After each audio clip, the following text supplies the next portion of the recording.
Wrapping up hour one of this week's episode of Implicit Bias. And yes, I am playing the Hawaiian shirt game with Caleb and the rest of the crew here on the show. I'm your host, Kavan Bordelon. We have with you a great crew for this week. To my left, if you're watching on X, on YouTube, on Instagram, on Facebook, I'm trying to think of all the places where we are now. He is the Rustic Renegade. He is Caleb Morse. He is the shirt dealer. Like, he's the guy that people are meeting in the back alley for these Hawaiian shirts. That is him. He is the Rustic Renegade. Feasting across the table is Grant Galatas. He is K&B, Kenebra of William S. Call Jewelers.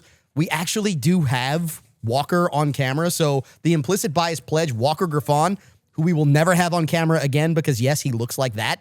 Never again. He is with us here at Mr. Lester Steakhouse. And we also have with us Chef Willie Gaspard, the executive chef here at Cypress Bayou Casino, as well as at Mr. Lester Steakhouse. And Willie's mean. I'm just going to tell you this right away. Willie is just mean. And here's why he's mean. Because he knows that when we come to do these shows, that I'm sitting here and I got to do all this talking, and he puts that food right in front of me. That's just mean. So we started with a duck breast, fried oyster, mushroom, and blackberry vinaigrette salad. We now have in front of me, Willie, I'm going to ask you to fill it. This is a smoked boudin stuffed quail, correct? Yes. It's set on a bed of andouille and sweet potato hash. The quail is baked in a puff pastry, and I finished it with a andouille pan gravy. And this is an appetizer, correct? Yes, sir. That could feed a small army. I mean, it is a lot of food. It is beautiful, and I am yet to taste it. Renee got the first bite, and I don't think he gave it up to anybody else. I think he took it with him. Yeah, he did. He took it with him. Okay, so it's right here. Oh, I got to admit. It made it to me. I got to admit, Caleb had a really good description of how we think you come up with some of this stuff. Like, just sitting on the porch somewhere, maybe partaking of 1 or 20 weekly whiskeys and going, what can we do? How do you come up with this stuff? I just try to think back of things that I've had and things that have happened, like things that we cook and different Louisiana items, and throw it together and make it different. So one of the things that I love is that sitting in the only 5-star restaurant between New Orleans and Houston, you keep this very, very Louisiana-centric. Yes. Almost everything on that plate you can get in, or it did come from Louisiana. So you're able to source locally from Absolutely. Just basically almost farm to table? Yep. Some things, yes. So why? Why do that? It helps the local economy and the little guys around here. As much as I can buy locally, we buy locally. I also think that there's ridiculous flavor in our local economy. I mean, we are known in Southern Louisiana, which, by the way, so if you're watching, we are in, so y'all know, we're in like 54 countries that we've been downloaded, which is awesome, over like 800 cities. I mean, it's nuts when you look at the stats of where we've been downloaded. So if you're not from Louisiana, know this: if you ever watch a movie, if you ever see a TV show, and they are portraying Louisiana, they are portraying either New Orleans or here, which is the Lafayette, Acadiana area. Right. Baton Rouge, no, unless it's football. Lake Charles, there's no culture. I'm kidding, my people in Lake Charles. North Louisiana is a little different a lot of times, but really what they are portraying is either Cajun culture or New Orleans culture. Right. And that's the food you get here. Yeah. Which is absolutely fantastic. You actually bring that alive on the plate. So how did you come up with the idea for the duck breast, fried oyster mushroom, blackberry vinaigrette salad? I was thinking, because it's teal season. Perfect. I was gathering all my stuff to go teal hunting this weekend, and I thought, duck and andouille gumbo. I'm going to make a salad that's similar to duck and andouille gumbo. Not gumbo, but right. Yeah, but it's phenomenal. The same items that would go in a duck and andouille gumbo, we're going to make a salad out of it. And that just popped into my head while we were having some beverages. That was a blackberry vinaigrette, right? Yep. I never in my life would have thought about blackberry with duck.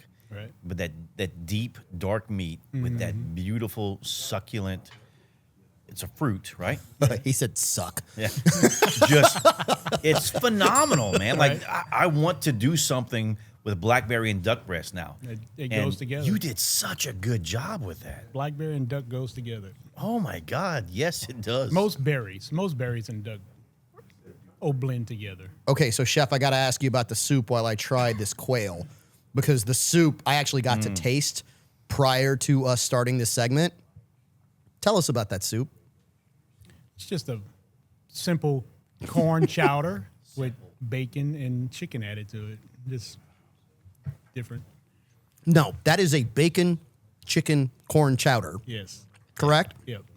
That is off the charts. Absolutely off the charts. And oh my God, this quail, like, I would burn down a small village for another one of those. It is that good. Amazing how delicious that is. What makes the soup different? The roux we make it with bacon fat. Oh, really? The roux that we thicken the soup with, we use bacon See, grease. you use a super meat because bacon's a super meat. Yeah. As the basis for your roux. Look at you. Yep. Look, and you know, one of the things that I love about being here at Mr. Lester's is that if we want to go out and we want to, let's say parlay a wager, we can parlay a wager here, right? It is a fantastic place. You can smoke a cigar here in the cigar lounge. It's the only restaurant in Louisiana where you can do that. Do you know what else you can now bet on in the United States legally? I'm so excited about this. Grant, you raised your hand. Grant, what can you bet on? He's gonna, as he grabs the microphone from Chef Willie, what can you now bet on? This is so ripe for corruption. You can bet on the election now. Well, you used to be able to do it, then they outlawed it. Yeah, that's what I loved about this article is that it said once you do that, you open yourself up to lawsuits based on one side or the other being an illegal. Tamper for illegal gambling. Yeah. Thank you very much for sending that. This I is love why, that. that's why it's important, because now, so if you remember, there was a favorite line. 64 lawsuits have been filed. 64 lawsuits. None have come up with anything. 64 lawsuits on the 2020 election. Do you know what almost every single one of those lawsuits, what happened with them? Anybody? The judges ruled that the people who filed it had what? There was a very legal phrase. Immunity. No, it was not immunity. They argued that the people who filed the lawsuits had no standing as they were not able to directly show damages. They had no vested interest. No vested interest. Well, guess what? If I now bet on an outcome and I say I was denied my rightful settlement because of a fraudulent result, all that garbage about you have zero standing, take a guess where that goes.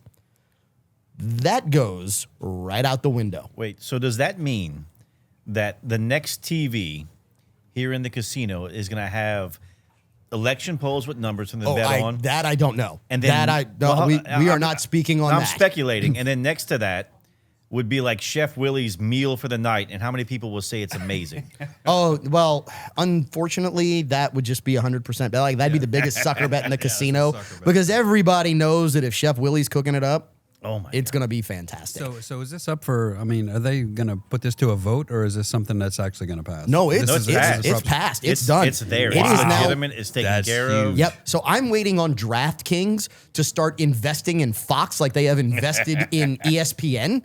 And start saying, hey, the odds on this particular election are 65-1. If you want to prop bet, you can prop bet the president, you can prop bet the White, you can prop bet Senate, you can prop bet the speaker, you can prop bet all these things. Yeah, there's parlays. I mean, there's They're all going to this have a parlay stuff. from local government all the way up to president. Yeah, it's not on there. $25. It's not on there yet. I just went check on my DraftKings. It's not on there yet, though. Walker, you are too young and too broke to be on that app. That's all I'm saying. No, I mean, maybe the damage. maybe not. Maybe if I win, I'm not broke anymore. The damage that I believe that those apps are doing is on par with other things that we can get on phones and all that stuff. Grant? What I actually did like about this, and one aspect that they brought up was that the odds makers for sports, when you can have a point spread and you can have money on a game and you end up losing by a half a point, I go back to Jimmy the Greek.